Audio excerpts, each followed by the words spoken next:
হাসনাত নাকি XYZ আমি সেটা জানি না। আমি সেখানে সংহতি জানিয়েছি। আমি আমার বঙ্গবন্ধুর আদর্শ আমাকে এটাই শিখিয়েছে, যে কেউ একটা নৈতিক এবং যৌক্তিক দাবি নিয়ে কথা বললে তার পাশে থাকতে হবে, তাকে সাপোর্ট দিতে হবে।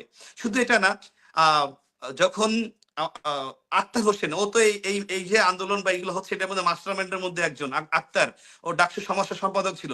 ও আমি যখন ছাত্রলীগের জেনারেল সেক্রেটারি, তখন যখন ও প্রশ্ন ফাঁস নিয়ে আন্দোলন করছিল, ওকে আমরা চিনতাম না, নবম সেকেন্ড ইয়ার তখন পরে মাত্র। তো ওইখানে কিন্তু আমি এবং ইনক্লুডিং সাদ্দাম, আমরা দুজন গিয়ে বলেছি না, এখানে ঢাকা বিশ্ববিদ্যালয়ের প্রশ্ন ফাঁসের বিষয়টা, সেটা যদি সত্য থাকে অবশ্যই এটা নিয়ে কাজ করতে হবে। এবং আমাদের দাবির প্রেক্ষিতে কিন্তু সেই প্রশ্ন মানে বাতিল করে আবার পরীক্ষা হয়েছিল।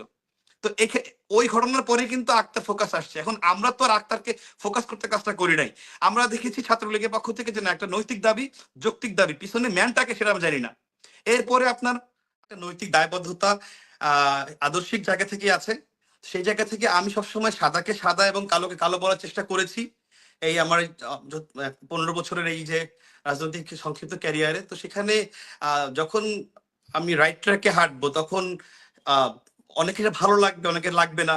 তো আমার কথা হচ্ছে, যেখানে যেখানে আপনার কন্ট্রোভার্সি বলেন বা যে লাইক করছে না, ঠিক আছে, এখানে তথ্য বিভ্রাট থাকা বা অপপ্রচার হওয়া বা অনেক ক্ষেত্রে হয়, আমার ভুলও থাকতে পারে, অবশ্যই কেউই ভুলে উঠবে না। তা আমি যে কোনো জন্য আমার জায়গা থেকে যে ব্যাখ্যাটা, আমার যে নিচের যে বলার জায়গাটা, সেই জায়গাটা যদি আমি পাই, তাহলে you can ask me anything about like anything.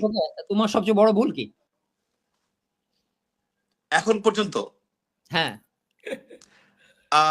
ভুল যদি বলি, একটা বিষয় নিয়ে আমার একটু মানে অনুতাপ বোধ আছে। সেটা হচ্ছে যে সালাউদ্দিন কাদের চৌধুরী, যিনি যুদ্ধাপরাধের জন্য তার ফাঁসি হয়েছিল, তার কবরের ওখানে গিয়ে যে আমি প্লিজ, আমি ওটাই বলছি, হ্যাঁ, ওটা আমি পূরণ করতে পারি নাই যেভাবে তারা চেয়েছিল।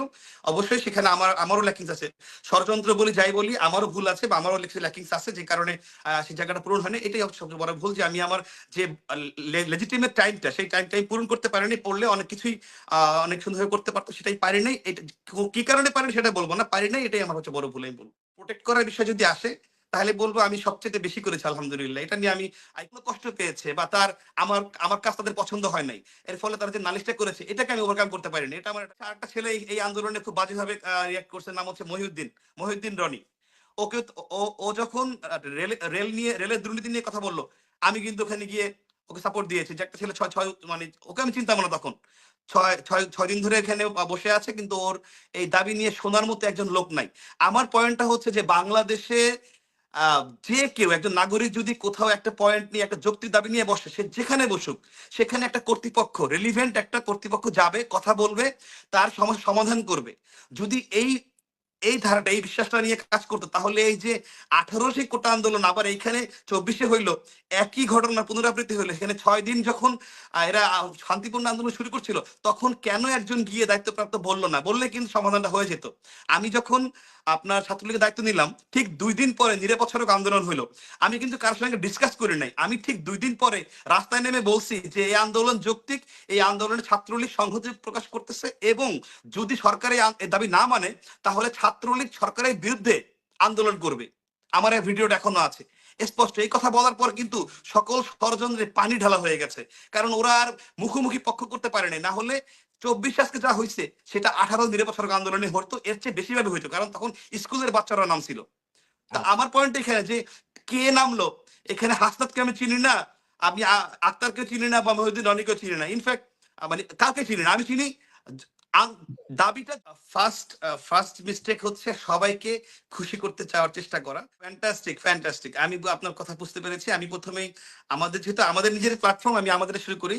নাম্বার 1 আমার যেগুলা স্মরণে আছে মোটা দাগে, ডাক্তার দীপুমণি আপা, উনি কেন্দ্রীয় আমলে জয়েন্ট সেক্রেটারি ছিলেন। উনি চাঁদপুরের জেলা কমিটির জন্য আমাকে সাদা সাদা কাগজ দিয়েছিলেন, প্যাড দিয়েছিলেন, যেখানে সাইন করে দাও, সাইন করে দিলে সে নাম বসিয়ে নেবে। তা আমি বলছি যে আপা দুঃখিত, এখানে আমাদের আরো অনেক অনেক নেতা আছে, মায়া ভাই আছে, এখানে আমাদের সুজিত রায় নন্দী আছে, আর সিনিয়র নেতৃবৃন্দ, তার সাথে কথা না বলে আমাদের সেলিম স্যার ছিল, যে এখানে আমি সাদা কাগজ সাইন করতে পারবো না।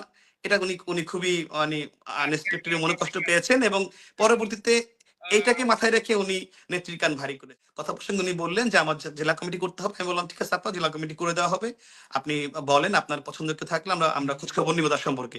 তো তিনি হচ্ছে একটা প্যাড বের করলেন, প্যাড বের করে তা আমি প্রথম কোশ্চেন আমার ছিল যে আপা এটা তো কেন্দ্রীয় ছাত্রলীগের প্যাড, এটা আপনি কোথায় পেয়েছেন? তো উনি খুব বিব্রত বোধ করেছেন। তখন আমার প্রেসিডেন্ট যে ছিলেন উনি বলছিলেন আপা, মানে আমাকে একটু ইশারা করছিলেন যে না এটা আসলে ভাই বলাটা ঠিক কিনা। আমি বললাম, আমি অবাক হয়েছি, আমি বললাম যে আপা দুঃখিত, কিছু মনে করবেন না, আমি এখানে সাইন করতে পারবো না। তো উনি খুবই আমার প্রতি রাগান্বিত হলেন এবং এইটার এইটার কনসিকুয়েন্স পরবর্তীতে উনি সুযোগ পেয়ে নেত্রীকে কান ভারী করেছিলেন যে তার একটা প্রোগ্রামে আমরা দেরি করে গিয়েছি, কিন্তু আলটিমেটলি তার সাথে আমাদের